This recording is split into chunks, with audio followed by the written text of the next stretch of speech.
Les podcasts du Figaro.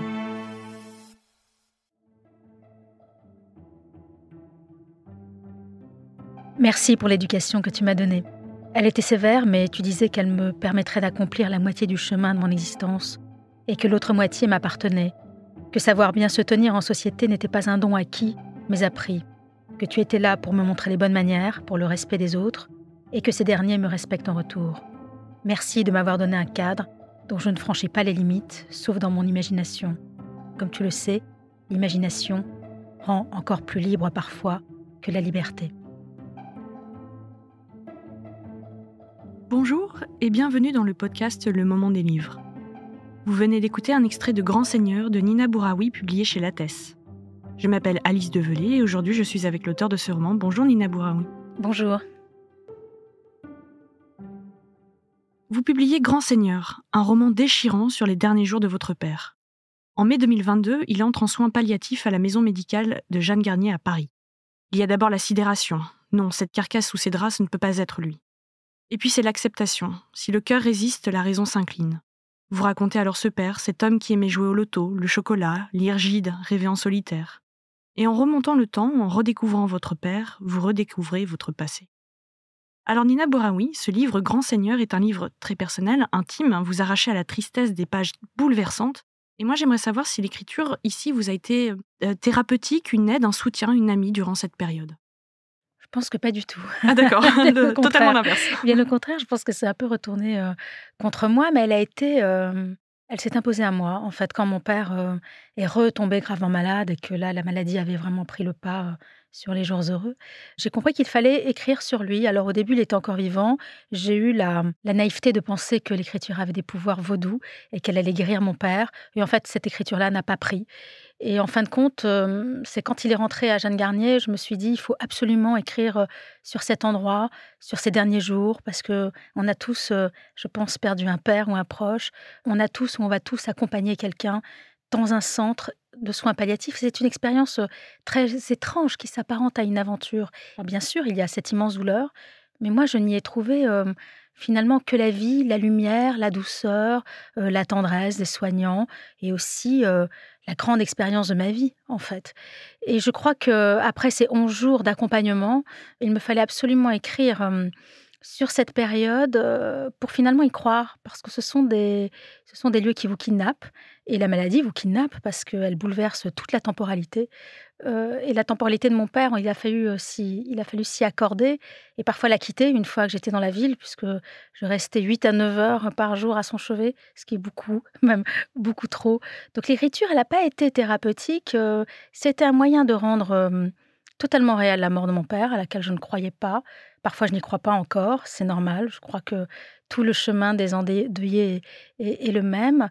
Et puis aussi, ce n'est pas un témoignage du tout. Non, c'est une Mais expérience universelle. Ce serait, oui, et voilà, ce serait comme dirait Annie Ernaux quand elle a livré le journal qu'elle avait tenu en allant voir sa mère hospitalisée pour une maladie d'Alzheimer.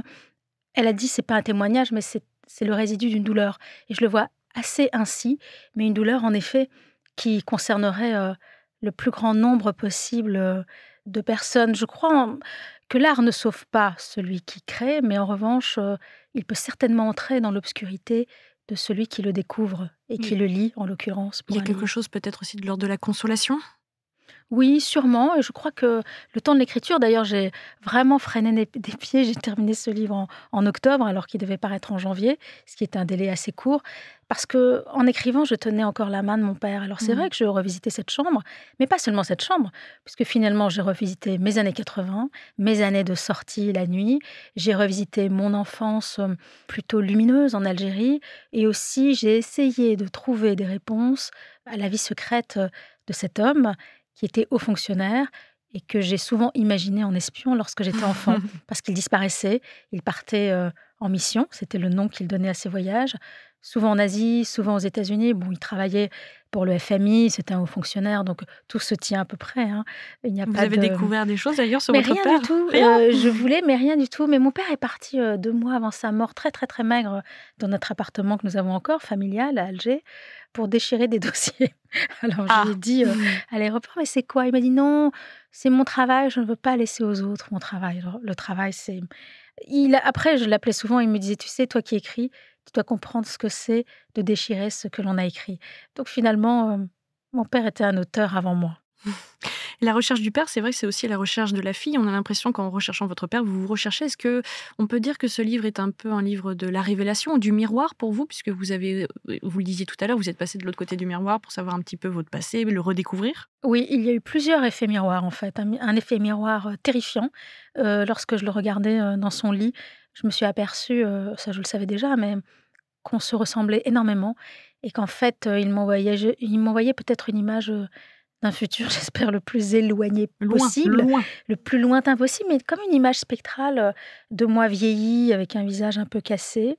Et puis il m'a légué quand même, quelque chose d'étrange, c'est-à-dire qu'il est parti avec ma virilité, celle qu'il m'a apprise lorsque j'étais enfant, parce que mon père nous a élevés, comme 2 garçons, non qu'il en désirait, enfin je ne le saurais jamais, mais nous avons grandi, ma sœur et moi, en Algérie, à Alger dans les années 70 encore, c'était une ville, un peu dangereuse pour les petites filles, Mmh. donc il valait mieux être du côté des hommes et mon père m'a transmis cette virilité et en partant, tel le pharaon, il emporte cette virilité et m'abandonne à ma seule féminité que j'occupe enfin pleinement à 56 ans. Il était temps, mais c'est vrai que, nous avons quelque chose de très en commun et à la fois de si éloigné puisque c'est un homme. Mais pour moi, il reste l'homme de tous les hommes. Moi qui suis entourée que de femmes essentiellement, son départ a aussi, m'a, séparée, heu, définitivement, j'ai l'impression, et je me trompe certainement, du monde masculin et du monde de l'Algérie. Mmh. Et votre famille a lu ce livre? Ma famille a lu ce livre, Et oui, bien qu'est-ce qu'ils sûr. en ont pensé? Je pense que moi, j'avais très peur qu'ils le lisent parce que comme je l'écris dans le livre, surtout c'est pas un roman, c'est vraiment un récit. J'ai tenu à ce que tout soit le moindre détail, le moindre souvenir, le moindre fait, le moindre geste, la moindre vérité assénée, tout est exact en Et comment fait. vous avez fait d'ailleurs? Vous aviez des carnets même quand vous étiez sur place ou c'est vraiment la mémoire qui a joué? Alors la mémoire et puis j'ai la chance aussi depuis quelques années de tenir un journal intime et en D'accord. fait dans ce journal que j'ai un petit peu arrêté le temps de Jeanne Garnier justement, mais que j'ai repris très vite, dès le 8 ou 9 juin après la mort de mon père. Donc j'avais quand même des repères de temps et surtout, comment dirais-je? Beaucoup d'éléments et beaucoup d'archives en fait déjà. C'était déjà des archives puisque mon père n'était plus là, donc je me suis appuyée sur ces archives et aussi sur ma mémoire qui est une mémoire photographique et puis finalement, le laps de temps était assez court puisque mon père est mort en juin. Je savais que j'allais écrire sur lui. J'ai commencé en août-septembre, puis après il a fallu 1 an pour trouver la vraie voix, la plus juste, la plus sincère. Je voulais surtout pas, un tombeau littéraire, je voulais surtout pas d'un livre larmoyant. Je voulais, convoquer la lumière dans quand même, une sorte de grande obscurité, mais ce livre n'est pas un caveau, bien au contraire, c'est une île en pleine mer. Et c'est ce que vous a dit votre famille aussi justement, c'est ce qu'ils y ont trouvé? Oui, ils étaient très alors je pense qu'ils avaient un peu peur parce que forcément se produit des choses étranges, lorsqu'on est autour d'un malade, chacun se dispute l'amour du mourant Ouais, vous qui ne le peut plus dites, vous l'écrivez très pleurer. bien. On était un peu agglutinés dans cette chambre parce qu'on est assez orientaux, pardon. Il y a des garçons aussi parmi nous. J'ai 2 neveux et une nièce et avec ma sœur, ma mère, voilà, il y avait une sorte de qui aura le dernier mot? Qui aura le dernier geste de tendresse? Et peut-être, qui sera là pour le dernier souffle? Donc il y avait comme ça une cacophonie, un désordre, une espèce de folie. Mais j'en suis heureuse, je m'en félicite parce que moi j'ai beaucoup fréquenté ce lieu, je me suis beaucoup promenée, de Mmh. la bibliothèque au jardin, je passais devant les chambres. J'ai sympathisé avec Georges qui était le frère d'une jeune femme qui était juste à côté de la chambre de mon père, très malade. Je me suis aperçue que souvent les gens étaient tout seuls, à part la famille de Georges Oui. et nous, tout seuls dans leur chambre, donc tant mieux. Il y avait ce brouhaha et finalement ils ont été très émus parce que la vie de mon père est prolongée. Ils ne l'ont pas du tout vu, comme, une façon de revisiter l'horreur et le drame, pas du tout. J'ai l'impression que c'est comme, si on invitait encore à notre table mon père. Et cette communauté de vivants, vous en parlez très bien dans ce livre, ça me fait penser d'ailleurs à une phrase que vous écrivez. La maladie, la mort bâtissent une communauté, celle des inconsolables, avec un I majuscule, qui se reconnaissent, s'entraident, avancent main dans la main dans une obscurité étrangère à celui que le sort n'a pas frappé. Est-ce que vous ressentez toujours cette communauté aujourd'hui ? Oui, je trouve parce que je me déplace beaucoup pour mon livre dans des festivals, en librairie et à chaque fois c'est normal, mes lecteurs, me confient leur histoire personnelle. Ça doit être très touchant. C'est très touchant, c'est très émouvant, il y a des larmes, hein, des larmes très sincères, mais il y a comme pour mes livres, qui faisaient référence, soit au métissage, soit à la différence, soit à l'homosexualité, toujours cette même chose. Vous avez trouvé les mots pour dire ce que nous avons ressenti, nous n'avions pas les mots et ça, c'est quand même, je trouve une grande, j'aime bien consoler les cœurs meurtris. J'avais écrit un livre qui s'appelait Beau rivage sur une séparation et je trouve que si la littérature a une mission, c'est peut-être celle-là. Un temps, juste le temps de la lecture, donner des mots à ceux qui n'en ont pas. Et les histoires de disparition, d'amour et de père, la littérature en est remplie. Alors quel livre illustre pour vous la relation paternelle ? Il y a un livre terrible qui s'appelle Mes parents, le livre d'Hervé Guibert, qui est un livre alors là qui serait plutôt l'inverse de mon livre, puisque c'est un livre. D'ailleurs, la dédicace, c'est à personne. Je n'ai pas compris. Et en fait, il raconte la dureté de ce milieu. Son père était vétérinaire à La Rochelle. Et c'est un milieu où on ne parle pas d'homosexualité, on ne parle pas de différence, où on est assez dur, où il n'y a pas de sensualité, où tout est rude, tout est rêche, tout est sec. Et je crois qu'Hervé Guibert en a beaucoup voulu à sa famille, qu'il a quand même construite. Parce que les familles particulières font des écrivains particuliers. J'en suis convaincue. Quel livre vous a fait aimer lire ? Je pense que quand j'ai découvert tous les livres de Colette, j'étais assez jeune, tous les Claudine, j'étais très jeune, hein, j'avais 10-11 ans, et tout d'un coup, notamment Claudine à l'école, je me suis dit, tiens, il y a un univers tout d'un coup qui me correspond. Cette Claudine qui court dans les forêts, dans les ruisseaux, qui est amoureuse de son institutrice, elle a quelque chose de moi qui étais si solitaire dans les années 70, être différente, avoir un désir ou des amours différents des autres enfants ou adolescents, vous contraignez quand même à une forme de solitude et de secret et de mensonge. Alors la littérature est arrivée, tout d'un coup je me suis dit, en fait un livre c'est un ami, un livre c'est un refuge, un livre c'est un royaume, un livre peut quand même, pour le lecteur en tous les cas, peut vous guérir de quelque chose, le temps de la lecture. Quel livre vous a fait pleurer ? Toujours Le mausolée des amants d'Hervé Guibert, parce qu'il décrit avec beaucoup d'acuité à la fois ses derniers jours, mais à la fois des esquisses de romans, à la fois sa jeunesse, il le commence assez tôt. Ce qui me serre le cœur, c'est de savoir qu'il a laissé une trentaine de livres derrière lui, qu'il est mort à 32 ou 34 ans, très très jeune, qu'il aurait eu 50 ans en 2005, donc nous sommes en 2024.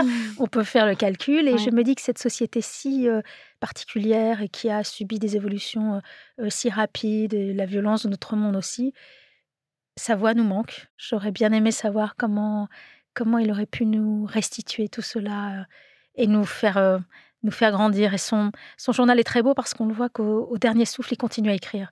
C'est la force d'un écrivain. C'est un écrivain forçat. Ça, j'aime beaucoup. Quel livre vous a fait rire ? Je lis peu de livres qui me font rire. Peut-être que je souris lorsque je relis mes livres de jeunesse. Ouais. Quel livre vous a mis en colère ? Un livre qui m'a mis en colère, bien sûr. Je regarde, je pense tout de suite à mes dernières lectures. Triste Tigre. Oui, de Machino, magnifique. Un livre sublime et tellement on a envie de... On ne touche pas aux enfants, on ne touche pas aux femmes, on ne touche pas aux plus fragiles, on ne touche pas aux hommes fragiles, on ne touche pas... Et cette enfance-là, on a envie de tout casser en fait, parce on sent tellement l'ascendant, la séduction, le pouvoir, la fragilité d'une petite fille, et puis tout ce qui se poursuit, tout ce qui perdure.